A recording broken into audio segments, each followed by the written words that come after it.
Hello friends, అందరికీ నమస్తే అండి. Welcome to our channel. Telangana రాష్ట్ర ప్రభుత్వం ఇందిరమ్మ ఇండ్లకు సంబంధించి గుడ్ న్యూస్ అయితే ప్రకటించడం జరిగింది.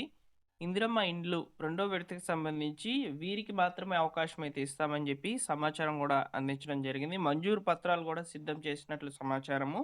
అయితే ఇందులో భాగంగా కొత్త రేషన్ కార్డు వచ్చిన వారికి అవకాశం ఉంటుందా లేదా అనేది ఈ వీడియోలో నేను మీకు క్లియర్‌గా అయితే ఎక్స్‌ప్లెయిన్ చేస్తాను. వీడియోని పూర్తిగా చూడండి. ఇందిరమ్మ ఇండ్లకు సంబంధించి ఇప్పటికే మీరు చూస్తున్నారు.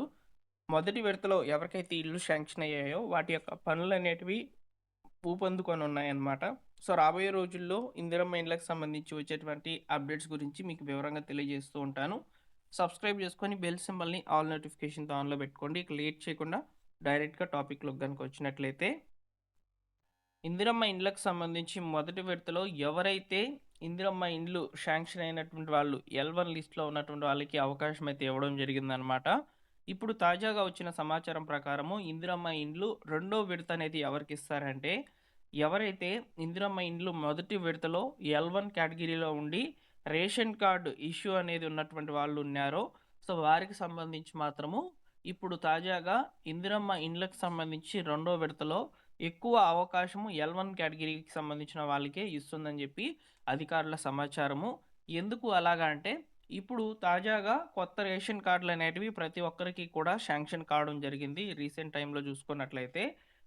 మొదటి విడతలో ఇందిరమ్మ ఇండ్లకు సంబంధించి ఎవరైతే ఈ రేషన్ కార్డ్ ఇష్యూ వల్ల ఇందిరమ్మ ఇండ్లకు సంబంధించినటువంటి మంజూరు పత్రాలు వచ్చి ఉన్నా కానీ, రేషన్ కార్డు సంబంధిత ఇష్యూ వల్ల వారు మంజూరు పత్రాలు అందుకోలేకపోయారో వారికి మాత్రమే అవకాశం ఇస్తూ, వారికి మాత్రమే మంజూరు పత్రాలు అందించి, ఇందిరమ్మ ఇండ్లకు సంబంధించి రెండో విడతలో వారికి అవకాశం అనేది కల్పిస్తుందని చెప్పి సమాచారం రావడం జరిగింది. ఇందులో కొత్త రేషన్ కార్డులు కలిగిన వాళ్ళు కూడా ఉన్నారు. సో, కాబట్టి ఇందిరమ్మ ఇండ్లు రెండో విడతకి సంబంధించిన వారికి మాత్రము ఎల్1 కేటగిరీలో ఎవరైతే మొదటి విడతలో ఆల్రెడీ ఈ యొక్క ఎలిజిబుల్ లిస్ట్‌లోకి వచ్చినటువంటి వాళ్ళకి మాత్రమే అవకాశం అనేది ఉంటుంది. ఎగ్జాంపుల్‌కి ఒక గ్రామం పరిధిలో ఒక 60 మందికి గనక ఈ యొక్క ఎల్1 కేటగిరీలో సంబంధించి మంజూరు పత్రాలు జారీ అయ్యాయనుకోండి.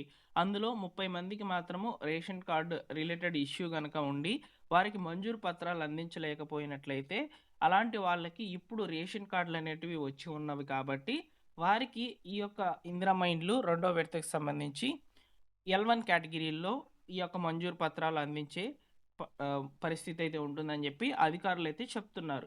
సో, మనకు ఈ యొక్క ఇందిరమ్మ ఇండ్లనేటివి ఎప్పుడు రెండో విడతకి సంబంధించి మొదలు పెడతారు అంటే, ఏప్రిల్‌లో అయితే రెండో విడతకి సంబంధించినటువంటి ఇందిరమ్మ ఇండ్ల లబ్ధిదారుల యొక్క లిస్టు విడుదల చేసి, సో, వారందరికీ కూడా మంజూరు పత్రాలైతే అందించబోతుంది. అందులో ఎక్కువ ప్రిఫరెన్స్ గూడా ఆల్రెడీ ఎల్1 కేటగిరీలో ఎప్పుడైతే మనకు మొదటి విడతలో లబ్ధిదారులైతే వచ్చి ఉన్నారో, సో, వారికి సంబంధించి అప్పట్లోనే ఎవరికైతే ఇష్యూస్ వల్ల మంజూరు పత్రాలు జారీ చేయలేకపోయారో వారికి అవకాశం అయితే ఇవ్వనున్నట్లు సమాచారం. ఇక ఎల్2 కేటగిరీలో వచ్చినటువంటి వాళ్ళకి సంబంధించి డబుల్ బెడ్‌రూమ్ ఫ్లాట్స్ అనేవి ఇస్తూ ఉన్నారనమాట. అలానే ఈ యొక్క ఎల్2 కేటగిరీలో డబుల్ బెడ్‌రూమ్ ఫ్లాట్స్ పోగా రిమైనింగ్ వాళ్ళకి ఈ యొక్క ఎల్1 కేటగిరీలో ఏ విధంగా అయితే ఈ యొక్క అవకాశం అయితే ఇచ్చారో సేమ్ అలానే ఇవ్వాలని ప్రభుత్వము నిర్ణయం తీసుకున్నట్లు సమాచారం అయితే ఉంది. సో, రాబోయే రోజుల్లో ఇందిరమ్మ ఇండ్లకు సంబంధించి వచ్చేటువంటి అప్డేట్స్‌ని మీకు క్లియర్‌గా అయితే ఎక్స్‌ప్లెయిన్ చేస్తానండి. సో, మీరు ఫస్ట్ టైమ్ మన ఛానల్ చూస్తున్నట్లయితే సబ్స్క్రైబ్ చేసుకొని బెల్ సింబల్‌ని ఆల్ నోటిఫికేషన్‌తో ఆన్‌లో పెట్టుకోండి.